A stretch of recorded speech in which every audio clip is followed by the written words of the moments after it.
السلام عليكم ورحمة الله وبركاته. دمان باخياري كسو دوادا تحانيهيني howlgalkii gobonimo-doonka jamhuuriyadda Jabuuti waa xoreyntii jamhuuriyadda Jabuuti iyo sidii shacabkaasi ugu soo halgameen gobonimadooda waa qalinkii Cabdullaahi Xaaji Cismaan saxafiga weyn ee qoraaga ah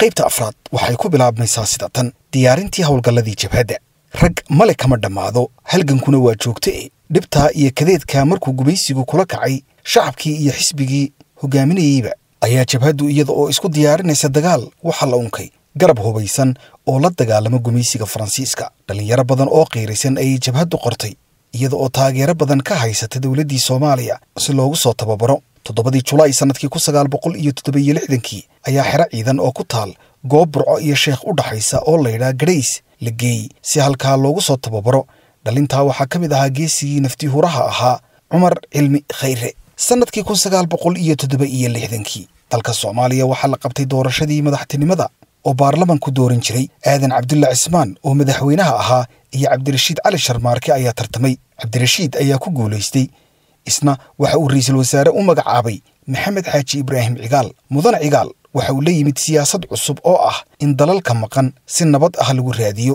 sidaas awgeed jabhadihii oo dhan ayuu hubka ka dhigay Umar Cilmi Khayre oo kamid ahaa dhalintii tababarka ku jirtay waxa uu noo sheegay in dawladdii Cigaal ka goysay gunnadii la siin jiray ciidanka jabhadda hase yeeshee buu yidhi ciidankii Soomaaliya ee xirada Grace ayaa mushaharkoodii inta ay wax iska jareen na siin jiray sidaa baan ku soo dhamaysanay tababarkii maalintii aan ka soo anbabaxaynay hub wixii aan xirada ka helnay waan soo qaadanay dabadeed Hargeysa ay soo mareen 14 March sanadkii 1968 Umar Cilmi iyo 7 wiil oo saaxiibadii ah ayaa Boorama soo gaadhay iyagoo hubkoodii wata waxa halka ku soo dhaweeyay Cabdillaahi Waaberi Booshari iyo Jaamac Maxamuud Baraaley oo kamid ahaa hogaamiyaashii jabhadda intaan gudaha la gelin ayaa qorshihii hubka lagu gelin lahaa Jabuuti iyo halka dagaalka laga bilaabayo la sii dajiyay dadka hawsha qabanaya waxay xiriirsanaayeen min Xamar Hargeysa Boorama Al-Sabiix iyo Jabuuti marka hubka Jabuuti gudaheega lagu hubsado qorshuhu waa in lagu bilaabo oo la laayo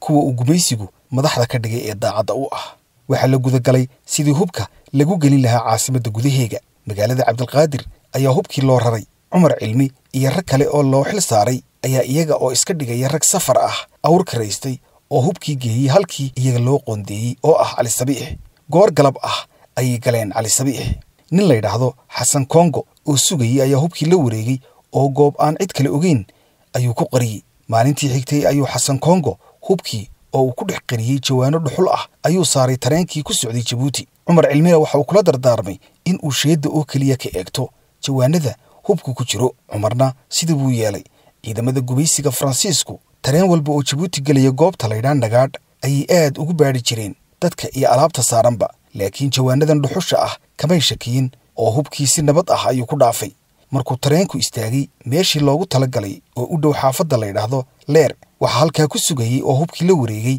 Xasan Goolis oo qaabilsanaa howlgallada gudaha Umar Cilmi isaga markaaba ugu dambeysay hubkii Xasan Xuseen Axmed Xasan Goolis isaguna waxa hubkii kala wareegay Axmed Cilmi Khayre oo isagu madax ka ahaa howlgallada gudaha ee Jabuuti xilliga dabadeed sidii hawsha loo fulin lahaa ayaa loo xamaan qaatay dhalintii ay jabhaddu soo tababartay waa heegan kuwii siyaasadda qaabilsanaa iyagana waxba dhulka kama yaaliin hase yeeshee labada qaybood isma arkaan ismana yaqaanin taas oo looga jeeday tab iyo xeelad si hadday sirfakato khasaaruhu u yaraado bishii Abriil sanadkii 1968 ayaa shir lagu qabtay aqalka Axmed Cilmi Khayre oo ku yaal xaafadda lixaad shirka waxa ka qayb galay 7 kamid ah ciidamadii la soo tababaray iyo raggii gudaha joogay oo ay kamid yihiin Xasan Goolis Aadan Rooble Cawaale Jannaale iyo Axmed Cali Khayre oo gurigiisa lagu shiray isla markaana shirka gudoominayay waxa la go'aamiyay in ragga madaxda ah ee gumaysiga daacadda u ah dilkooda laga bilaabo Ali Caarif Furhaan oo markaa ku magacawnaa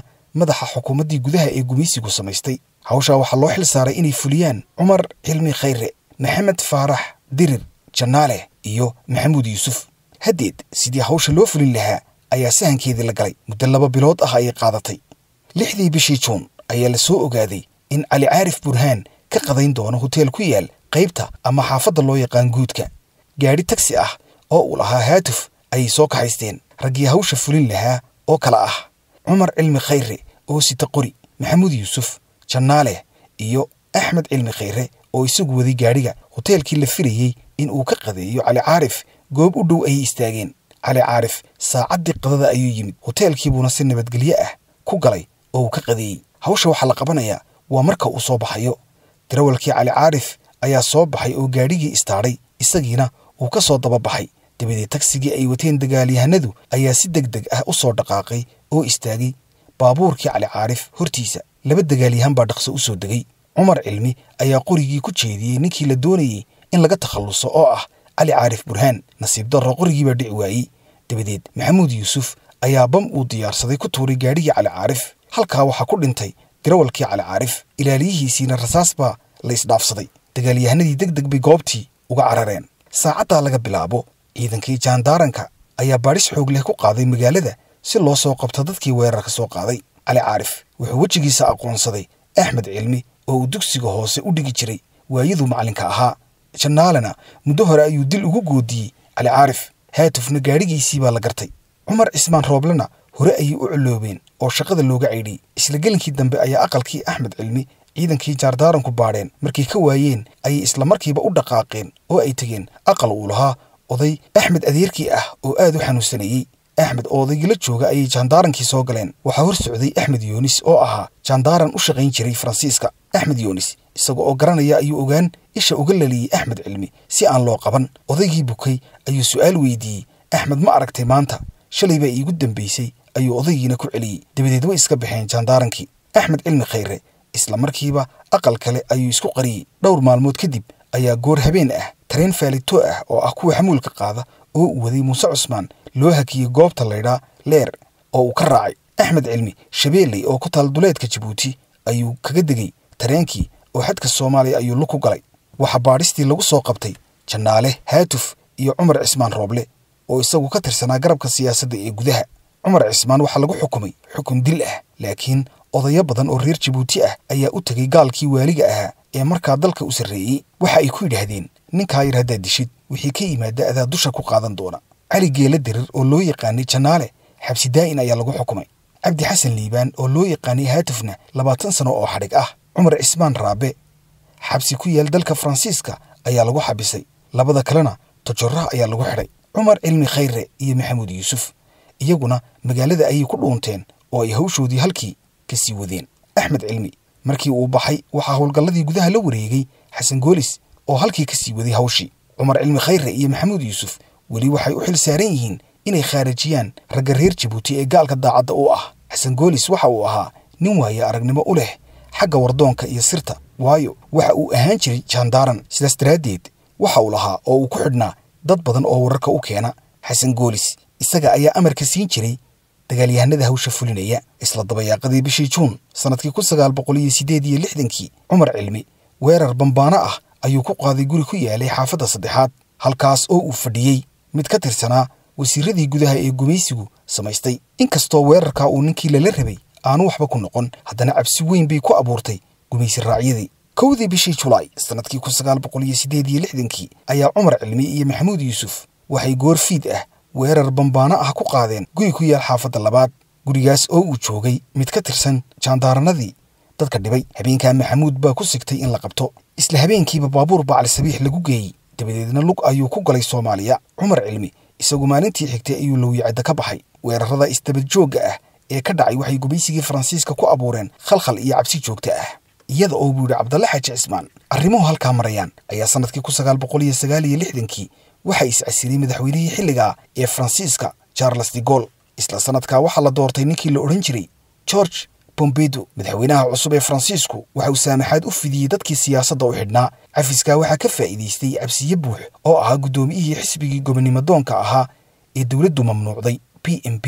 waxa kale oo iyaguna cafiskaa ku yimid rag ka tirsanaa jabhaddii VLCS oo ay ka mid ahaayeen xaaji Samood Faarax, Rooble Farloo iyo qaar kale. sanadkii 1969 waxaa Jabuuti ka baxay oo jabhaddii ku biiray aadan Rooble Cawaale, isla markaana madax ka noqday. aadan Rooble Cawaale marka laga reebo maxamuud xarbi oo ahaa asaasihii jabhadda xoreynta xeebta Soomaaliyeed 3 qof baa ugu horreeyay oo madax ka soo noqday jabhadda kuwaas oo kala ahaa Cabdilaahi Xaaji Ardeeye Xaaji Samood Faarax iyo Axmed Cilmi Khayre xilliga uu Aadan Rooble Cawaale madaxda ka noqday jabhadda hoos u dhac weyn baa jiray oo dhinacyo badan ah waxa ugu darnaa dhaqaale la'aan ay mararka qaar gaajo ku siixan jireen inta badan dad Muqdisho degan ay wax la cuni jireen gaar ahaan reer waqooyiga iyadoo xaal halka marayo ayaa 22 Oktoobar sanadkii 1969 waxa xukunkii dalka Soomaaliya la wareegay ciidamadii xoogga dalka qolihii sare ee Tawradda oo ka koobnaa saraakiishii ciidamada ee xukunka dalka la wareegay waxay ballan qaadeen xoreynta dalalka Soomaaliyeed ee ku hadhay gacanta gumaystayaasha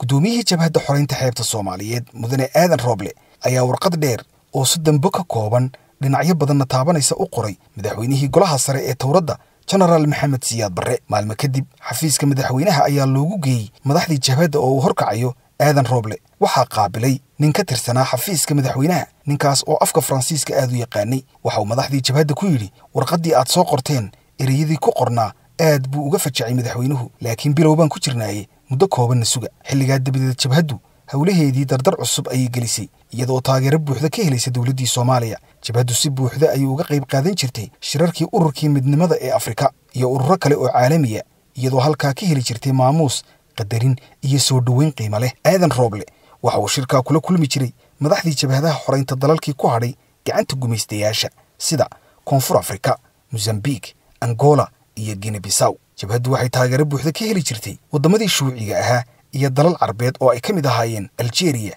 iyo Masar deeqa waxbarasho oo heer jaamacadeed ah oo ay ka soo heshay dalal dhowr ah ayay u dirtay boqolaal arday oo reer Djibouti ah dalalkaas oo kala ahaa Ruushka Romania Algeria Masar iyo Ciraaq ardaydii jaamacadaha loo diray markii dalku xoroobay waa loo aayay dhinaca ciidamada jabhaddu Djibouti gudaheeda ayay si xirfadaysan uga qoratay dhalinyaro badan oo loo tababaray ciidanimo sanadkii 1976 ciidamada tababaran ee deganaa goobta la yiraahdo Heemaal waxay u dhaxaysay 1000 ilaa 1300 kuwaas oo diyaar u ahaa inay nafahooda u huraan dalkooda ciidanka jabhaddu waxay lahaayeen saraakiil badan oo ka soo baxay kulliyadii ciidamada ee Jaalasiyaad saraakiisha waxaa ka mid ahaa laba xidigle Maxamed Cute laba xidigle Aamir Cadaawe laba xidigle Amiin laba xidigle Axmed Cumar Bahdoon Caare laba xidigle Cabdulqaadir Sheekh Xirsi laba xidigle Fuaad Maxamed laba xidigle Maxamed Cali Hurde laba xidigle Muuse Faarax laba xidigle Cabdi Muuse laba xidigle Siciid Cumar laba xidigle Mustafa laba xidigle Cabdiraxmaan Wacays laba xidigle Muuse Buraale Rooble Bacdu iyo laba xidigle Yaquub Dirir Diirane Rooble intaa waxa soo raacay dhamme Ismaan Nuur Subagle oo isagu khibrad gaar ah lahaa iyo saraakiil kale oo soo raacay jabhadda 7 bishii Abriil sanadkii 1971 waxa xabsiga Tojora ka baxsaday Cali Geele Dirir Janaale iyo Cabdi Xasan Liibaan Haatuf kadib markii muddo 3 maalmood ah xidhnaayeen qaabkee ayay haddaba u baxsadeen Janaale iyo Haatuf Maxamed Faarax Dirir oo loo yaqaanay Janaale iyo Cabdi Xasan Liibaan oo loo yaqaanay Haatuf oo kamid ahaa raggii loo xidhay dilkii lala maaganaa Cali Caarif Burhaan sanadkii 1968 ayaa si geesinimo ku laran tahay uga fakaday xabsigii ay ku xidhnaayeen oo ku yaalay Tojora Janaale cimriga ha ku furto ayuu ku xukunaa Haatufna 20 sano oo xariga 7 Abriil sanadkii 1971 aroorimadii ayaa sidii caadada u ahayd xabsigii ay ku xidhnaayeen ayaa askarigii ilaalada ahaa uu ka furay kadinka qolkii ay ku xabisnaayeen Haatuf ayaa soo horbaxay Janaale oo soo baxaya ayaa askarigii waxa ka dhacay alaab uu gacanta ku sitay askarigii wuu foorarsaday si uu u soo qaato alaabadii dhulka kaga dhacday Janaale oo markaas soo baxaya ayaa gaalkii tunka ku dhuftay oo gagabiyay qorigii uu askarigu watay Haatuf ayaa gacanta ku dhigay oo Janaale u dhiibay qori kalena way heleen oo ay qaateen qoryo kale oo yaalay qol ay askartu leeyihiin silsilad baa ku wada xidhnayd oo way qaadan kari waayeen dibadda ayay u soo baxeen nin kamid ah shaqaalihii xerada askarta ayaa cararay oo u wargeeyay gudoomiyihii gobolka Tojora oo la oran jiray Demut markay soo baxeenba waxa si kadiisa uga hor yimid gudoomiyihii gobolka oo yaaban oo gaarigiisii wata qorigii intay ku qabteen ay gaarigiisii is hortaageen halka markay arrintu marayso ayaa waxa ka hor yimid sarkaalkii ciidamada jaandaaranka ee Tojora u sareeyay oo la oran jiray Marnat sarkaalku waxa uu ahaa nin isla weyn oo kibirsan intuu is hortaagay buu Janaale iyo Haatuf ku yiri dhaqso ugu noqda labadii gidaar ee aad dhexdooda ka soo baxdeen oo uu ula jeedo ku noqda qolkii aad ka soo baxdeen Janaale oo ahaa geesi dhiiran oo aan gabasho aqoon ayaa gaalkii kibirsanaa xabad laabta kaga dhuftay oo dilay. Guddoomiyihii gobolka ayaa isna ku quus qaatay sarkaalka hortiisa lagu dilay.